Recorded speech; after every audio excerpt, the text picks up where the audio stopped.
you go through the jungle, there'll be no Brahmins available from whom you can accept lunch. Therefore, please give permission for at least one pure Brahmin to accompany you. Sri Chaitanya Mahaprabhu said, I shall not take any of my associates with me, because if I choose someone, all the others will be unhappy. Text 14. Okay, so we'll run through this one.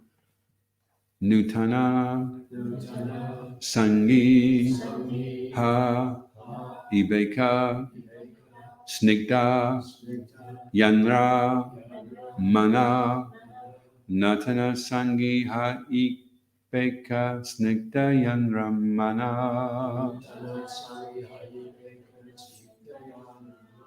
Aiche Yave Pai Tabe Lai Eka Jana Achiya Bipai Tabe Lai Eka Jana Nutana Sangiha Ibeka Snigda Yanramana Achiya Bipai Tabe Lai Eka Jana Nutana Sangiha Ibeka Snigda Yanramana Achiyabi Pai Tabi Lai Ekajana. Bolo, bolo. Oh, sorry, so no. Nutana Sangi Haibeka Snigda Yanramana Nutana Sangi Haibeka Snigda Yanramana Achiyabi Pai Tabi Lai Achiyabi Pai Tabi Lai Ekajana.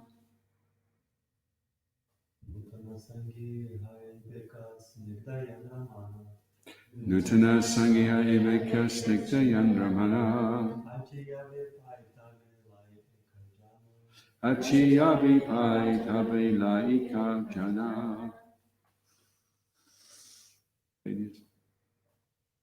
Nutana Sangiha Ibeka Snigda Yanramana Nutana Sangiha Ibeka Snigda Yanramana Achiyabi Pai Tabi Lai Ekajana.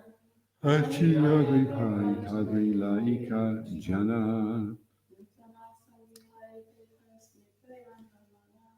Nutana Sangiha Ibeka Snigda Yanramana Aichayabi Pai Tabi Lai. Nutana, new. Sangi, associate. Ha-ibeka, must be. Snigda, very peaceful. Yanra, whose? Mana, mind. Ache, such. Yabe, if. Pai, I get. Tabe, then. Lai, I take. Ekajana, one person. Translation. Such a person must be a new man. He must have a peaceful mind. If I can obtain such a man, I shall agree to take him with me. Prabhupada Srila Prabhupada Ki Jai. Formerly, when Sri Chaitanya Mahaprabhu went to South India, a Brahmin named Kala Krishnadas went with him. Kala Krishnadas fell victim to a woman, and Sri Chaitanya Mahaprabhu had to take the trouble to free him from the clutches of the gypsies.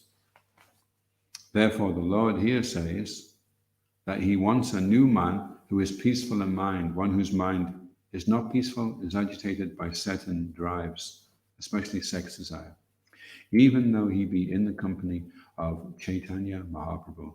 Such a man will become a victim of women and will fall down even in the company of the Supreme Personality of Godhead. Maya is so strong that unless one is determined not to fall victim, even the Supreme Personality of Godhead cannot give protection. Supreme Lord and his representative always want to give protection, but a person must take advantage of their personal contact. If one thinks that the Supreme Personality of Godhead or his representative is an ordinary man, he will certainly fall down. Thus, Sri Chaitanya Mahaprabhu did not want a person like Kala Krishna Das to accompany him. He wanted someone who was determined, who had a peaceful mind, and who was not agitated by ulterior motives.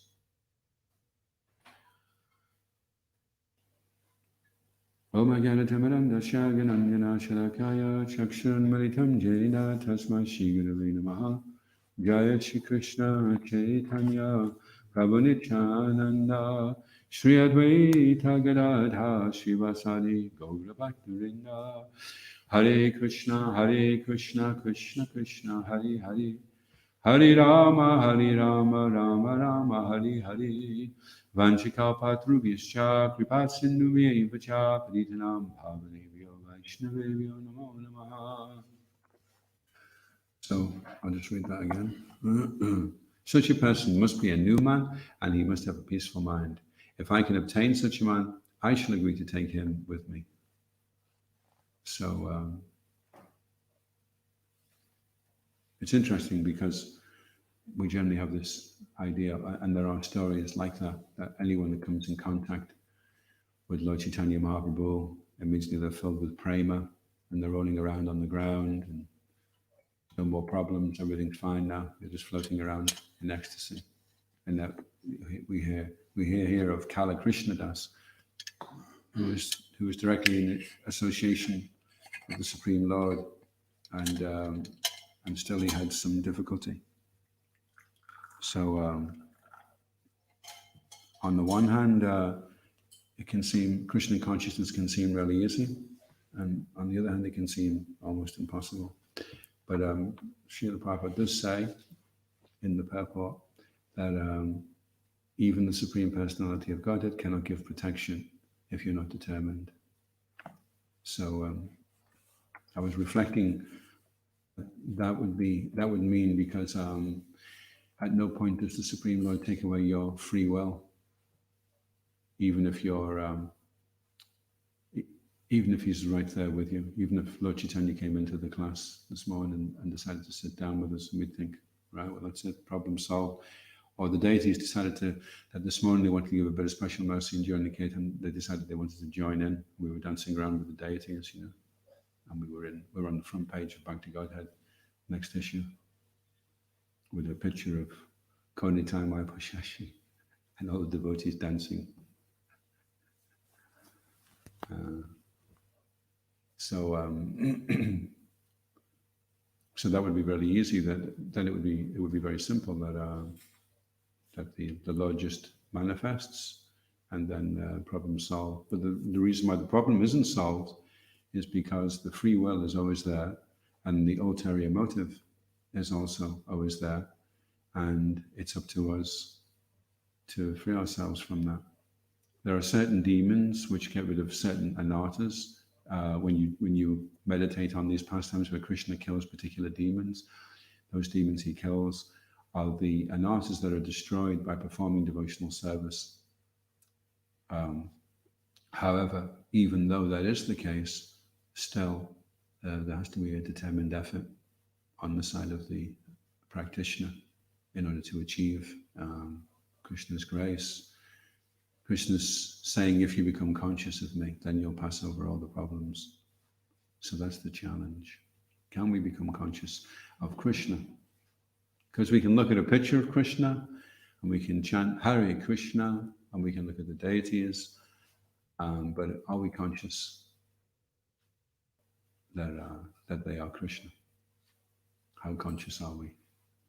Is reflected in the way that we act, how we conduct ourselves.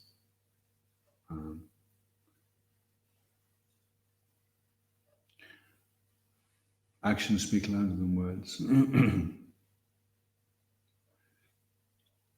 If one thinks that the Supreme Personality of Godhead or his representative is an ordinary man, he will certainly fall down. So we have the Srimad Bhagavatam in 12 cantos to bring us to the stage where we can contemplate the pastimes of the Lord without thinking that this is an ordinary person that's doing these things. So it's to prepare us so that we can do that. And then we go into the Charitamrita, And the Chaitanya Charitamrita can be more tricky because it seems as if everybody is just acting like an ordinary person. I was just reading the other day Lord Chaitanya, when they found his body, it was elongated. He was going into these, in Jagannath Puri, he was going into deep ecstasies of separation. And the bones were separated from each other at the joints, and there was just skin in between. So interesting, isn't it, that the Supreme Lord has bones in his body? Because we understand we have a bone, because if we don't have a bone, we can't bend our elbow, and it keeps the muscles in place. And then the Supreme Lord has bones and breathes, and his body perspires blood. So we understand why that happens with our bodies, because there's certain glands and there's a certain swivel in the elbow, and as it swivels out, then that bone pops out. It looks pointy. For that reason. That's Leonardo da Vinci used to go down to the morgue and take the bodies apart so he could look at how the muscles were fitted in, so that he could draw the body better. So if we see the Lord in as an ordinary person, oh, he has a body just the same as I do, and we're feeding him, so therefore he's ordinary because he has to eat, and he breathes in the fire, the forest fire. Krishna inhales the forest fire so he can breathe. He passes urine on the water, on the floor, and spits at the babies, and does all kinds of things, interesting things. So it's interesting because we're made in the image of God, but then we have a tendency to think, I'm going to make God in the image of me. That's why people don't believe in God, because they think God has been made in the image of man. Oh, let's have a look at your God. Oh, he's got bones and he bleeds and he breathes. Okay, so you've made God in the image of man because you know that this is what man's like. Therefore, you've imposed this idea that this is what God must be like. Rather than, why do we breathe in the first place? Why do we need to do that? Why can't we just walk around in fresh air with skin like a sponge and just soak in the oxygen? Why does it have to be that way? Because we've been made in the image of God. So everything that's going on with us is because of the way it's going on with God. So self-realization is also simultaneously Krishna realization, because as you realize how you're put together, then you start realizing what Krishna's nature is as well. It's like if you have a drop of water from the ocean, even though it's only a small drop, you can work out the whole composition of the ocean just from one tiny drop. You see how big the ocean is, but if you can figure out what's going on in that drop of seawater, you can figure out what's going on in the ocean. Any questions? Chavik, you look like you've got a question. You're in deep thought there. Yes, considering that the Supreme Personality is inconceivable, and that's stated by all of our acharyas, and considering that it's also unlimited, and he expands into many different incarnations and so many different energies. And so is there any benefit from actually trying to understand, or is it recommended to just hear? Is there any? We have to qualify what it means to understand, because Krishna lives Govardhan Hill, and he says to the residents, come on to Govardhan Hill. So they're looking at this little boy with a mountain on top of his little finger. So that doesn't make sense. Right away, that doesn't make sense. And then he's saying, it's okay, come underneath and it'll be fine. Now, you could approach that in this way. You could go and measure the muscles on Krishna's left finger. I said, okay, and then you could do a survey to see how heavy the mountain is, and then you could look at how's the ground underneath Krishna's feet taking us? Because you know, if you stand with a massive weight on top of you, then you just go through the ground. If you go to a mountain and you put it on top of a drawing pin and then let it go, the drawing pin can't stand. Krishna's like a drawing pin. So there's two ways to understand. One is, okay, well this doesn't really make sense, so I'm just going to take my chances. I've got a reinforced umbrella here, and I've got a really good pair of wellies, and I'm going to take my chances because I just don't understand. Or you could just decide, well, it seems okay, I'm going to just go for it. And you could decide to understand from the heart rather than trying to understand from the mind. So Krishna is inconceivable, but what is conceivable? Actually, the fact that I'm sitting here saying it's inconceivable, what's conceivable about that? Can you find anything that's conceivable? Is a molecule conceivable? Is putting a samosa in your mouth conceivable? It turns into blood and gets made into marrow and semen and all the different parts of the body from a samosa. How does that make sense? It's just that if we were standing there at the feast looking at the samosa, I just don't understand, you know. And the samosa goes stale and we all go hungry, you know. So what do? You stick it in your gob? We go anyway. It's down now and it's working, so. And you get on with things, don't you? You just get on with it. Yeah, that's a samosa. Stick it in your mouth, chew it a few times, everything will be fine, don't worry about it. So in one sense you could say we understand the samosa system. You put it in your mouth, you chew it, and everything's fine, you know. So you understand that. Somebody else might say, well, you don't really understand anything. You don't understand it. I mean, where did the idea of a samosa come from in the first place? So there's so many things actually which, when we look at it, it's not that they're conceivable. It's just that we have to get on with stuff. So it's like I don't know how my car works. And I could say, well, I'm not going to drive this car to know exactly why this goes like that and when you do this, you know, and then you don't, you just get in the car and drive it, you know, and then something goes wrong and you don't know why. So our process of understanding is more a process of submission. And it's interesting because back in the Tagore, he says there are all arguments about the argument causes an anartha, an unwanted thing, having an argument. And he said the ultimate question, if you condensed all the questions, all these different arguments that we have, the ultimate question, he says it's all born of the time factor, past, present, and future.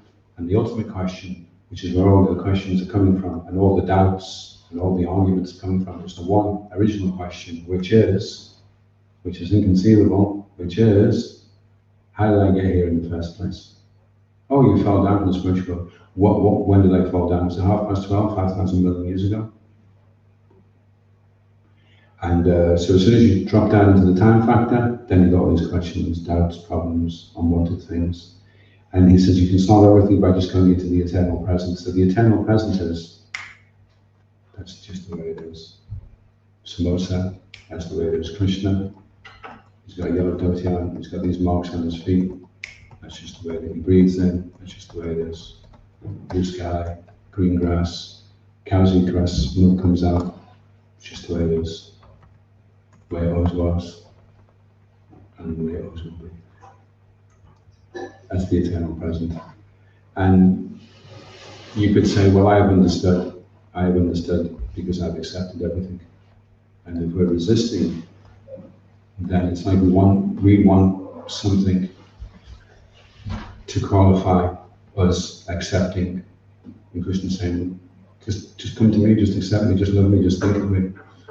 Yeah, that's okay, that's all very well. It's very simplistic though. I mean, can you give me the formula for this, that, or the next thing, you know? So,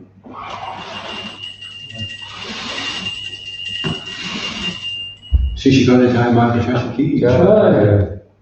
She tells you that's my Is that okay? Yes, I sense it. Thank you. Reminded me. Well, you know, understand is interesting because understand is the same as stand under. Krishna is saying, if you understand, then stand under. So take shelter. If you want to understand, then take shelter. Just take shelter. Just like if you want light, then just open the window, open the door, and you'll get light.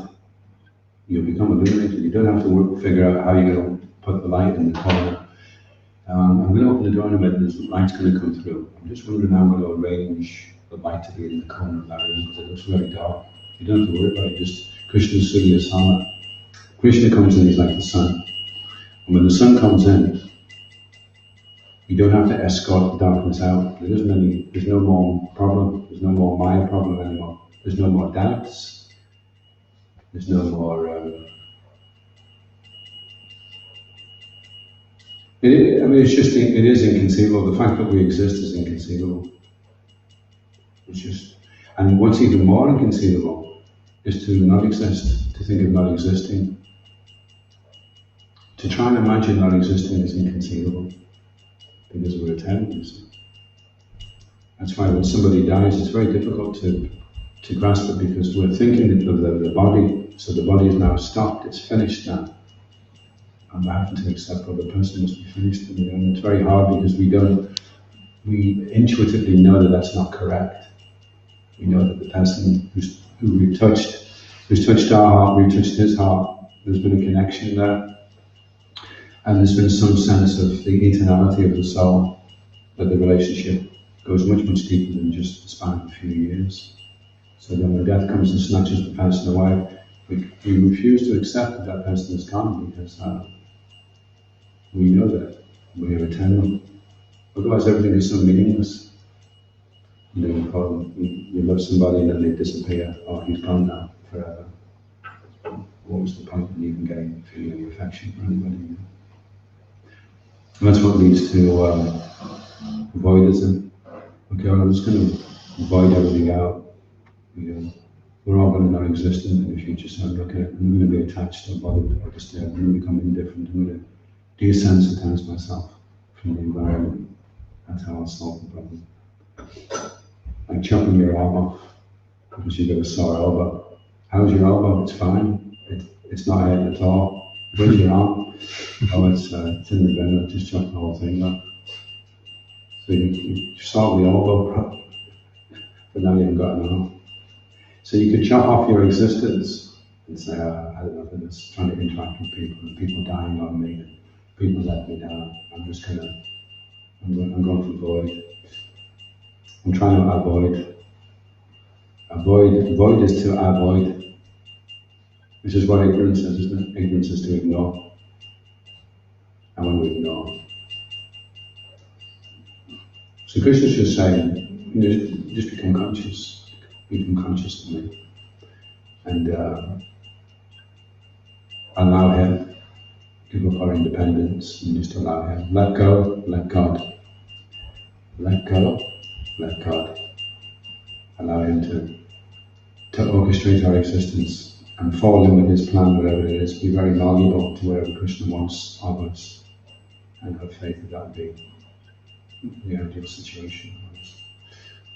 Go with the program, whatever it is. Krishna's got a plan for you. So, and we've got our plan.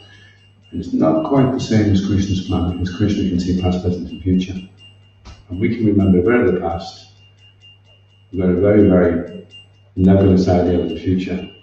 And not much of a grip of what's even going on right now, really. Usually you don't really grasp what's going on now until you reflect back on it a few years later. And then you think, oh, at the time it may have been confusing. So Krishna everything's ironed out for Krishna. He can see the beginning and the end of everything. So there's no problems for Krishna. Any other questions or comments? Just thinking about this last sentence, I think Lord Chaitanya expresses what kind of person he wanted, and it's like three things. One is determined, second one is who had a peaceful mind, and who is not agitated by ulterior motives. So it seems that what is agitating the mind is those ulterior motives. So you cannot have a peaceful mind. And And I think there is a difference, like some people can have ulterior motives, but they are determined. And this is where determination comes in. They're determined to give them up and fix their mind of Krishna. And through that fixing the mind of Krishna, then ulterior motives become purified and the mind becomes peaceful. And then the difference is of a person who is not determined and those ulterior motives distract them, then the mind remains agitated and not peaceful. And you can be even with a devotee, or spiritual master, or even a temple, etc. If you are not determined, you have this disturbed mind. And it packs a lot. There's a lot of meaning packed into these words when we say peaceful, when we say determined, and when we say free from ulterior motive. There's a lot of ways you can turn that around and look at it in a different way. Because the problem with reading Srila Prabhupada's books is you can get to the point where it doesn't. You hear so many cliches beyond birth and death, eating, raising, sleeping, defending. And for the soul, and you're not the body. And after a while, it doesn't mean that much anymore. You have to break it down and start looking at it in different ways for it to still click with you. When you first read the books, it's amazing, you know. But after you've read it a little time, you can become a little bit dull. I remember one thing that I was quite dull by was this devotee would keep saying this to me, and it lost all meaning. He kept saying to me, because I used to still struggle to do Sankirtan, and I used to go through some very difficult parts where I didn't want to go out and do Sankirtan. And he used to say, Prabhu, just go for it. And, I was hearing this for over a decade. Prabhu, anytime there was anything wrong with me, Prabhu, just go for it, right? That's it, just go for it. And I remember thinking, go for what? What do you mean? What are you talking about? Go for what? Go for money? Go for chasing young girls around the street? What do you mean? Go for it. And I was thinking, go for the holy name. Go for Krishna.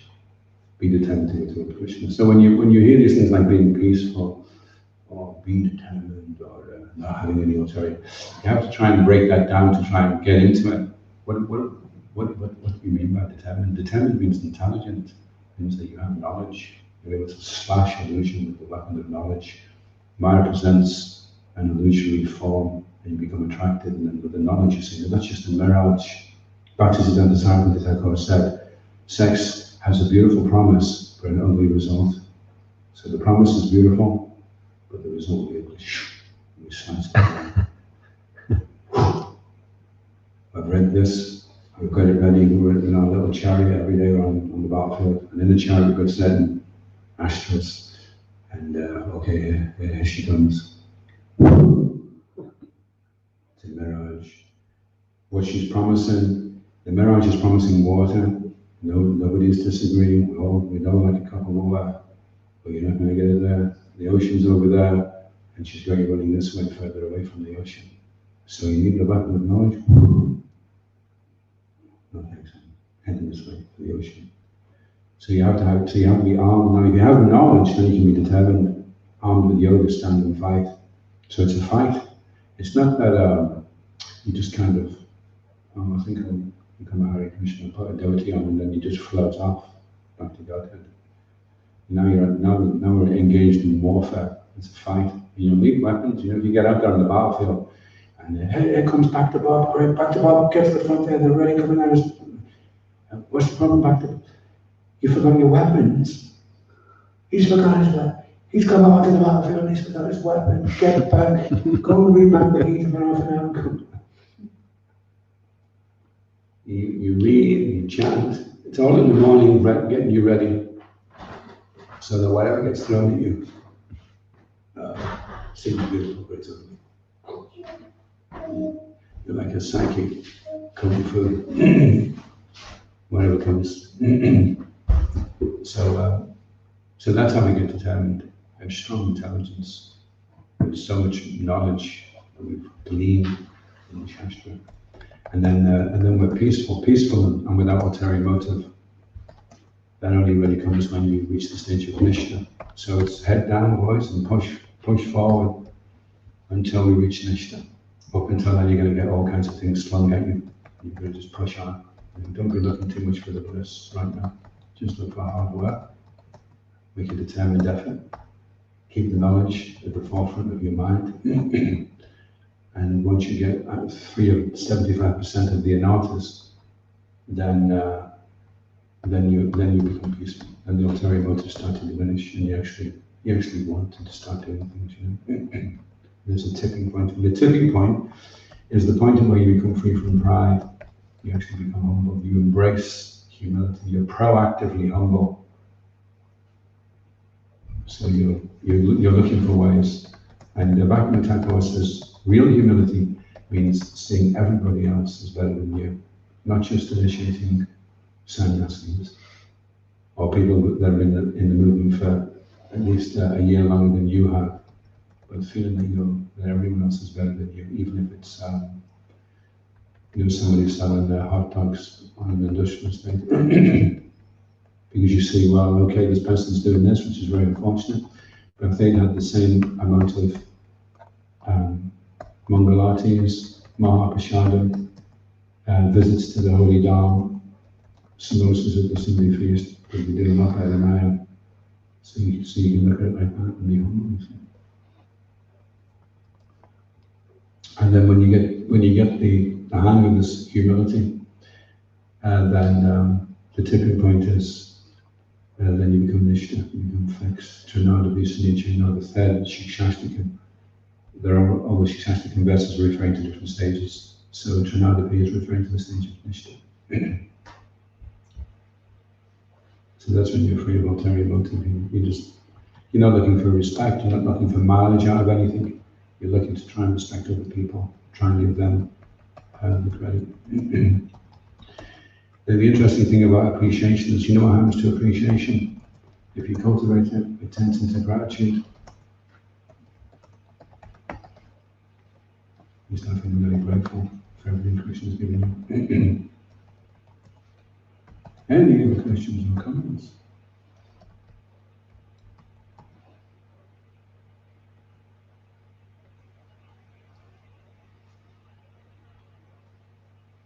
Peaceful, full of peace.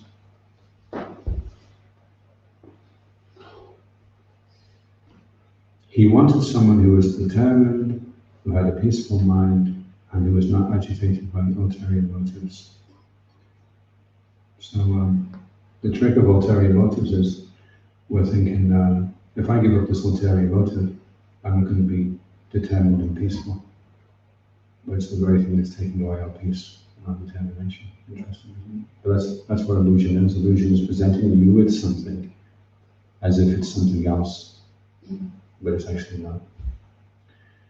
Get this now, it's the latest formula for peace and for determination. It's an ulterior motive. There's another point here that Supreme Lord and his representative want to give the protection, but you need to take advantage of it. And then the next sentence is, if one thinks that they are ordinary, these people, ordinary Lord or representative, which means that there's a lack of faith. So you may have all those problems, etc. But if you have a lack of faith to take shelter, lack of faith in Guru or Krishna, that can also lead you to fall down. You won't take advantage, because they want to help you, but if you don't take it, then there's going to be a problem which can even lead to fall down. Yeah. I mean, you may not have faith, you may not have a peaceful mind, you may not be free from ulterior motives. So, at the very least, then you have to be determined. And the more you've got these other things, then the more you're going to have to be very determined. That's why sometimes if a devotee comes from a situation which has been quite intensely in the mode of ignorance, been exposed to a lot of intense. There was one devotee that had been in the army, and he'd been through some very intense experiences. So sometimes when the odds are set against you and you fight through them, then you come out all the stronger. One boy was feeling sorry for this little butterfly because it was struggling like anything to get out of its cocoon. And he thought, I'll give it a hand. It's really struggling now. So he cut the side of the cocoon so that it could get out.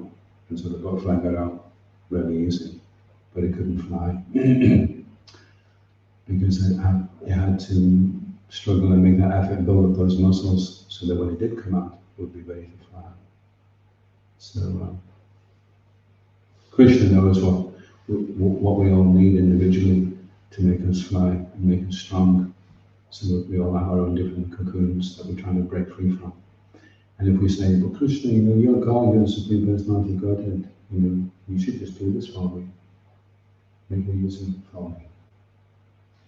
But he's only, however he's treating us is perfectly and completely the way that we need to be, to help us come to the point as quickly as possible. And so along the way, you have to be determined and you have to have faith that this is right, this is good for me. And sometimes that can be difficult to do that. Yes? It's just reminded me of a very nice class I listened to yesterday, and it's from a verse in the 8th canto, when Vamanadev has just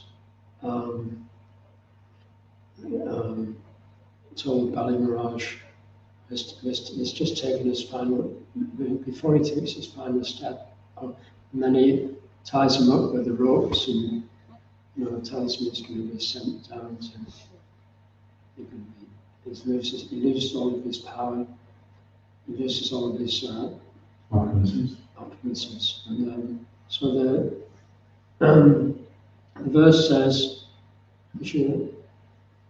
that all the gifts one may receive from parents, brothers, or friends, that cannot compare to the blessing of the punishment one receives from the Supreme Lord. And so the class was basically saying that this is how a pure devotee like Bali Maharaj, he views the Lord's mercy, even though everybody else was calling him a fool for surrendering, he actually saw it as being the greatest blessing he received.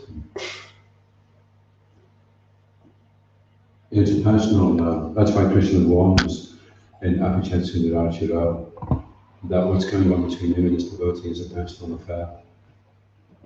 So don't get caught casting aspersions. In fact, one of the rides a devotee that has some difficulty is in hotter water than the devotee that's having the difficulty himself.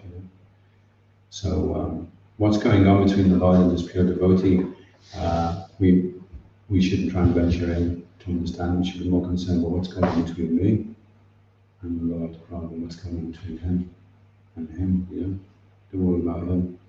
Worry about yourself.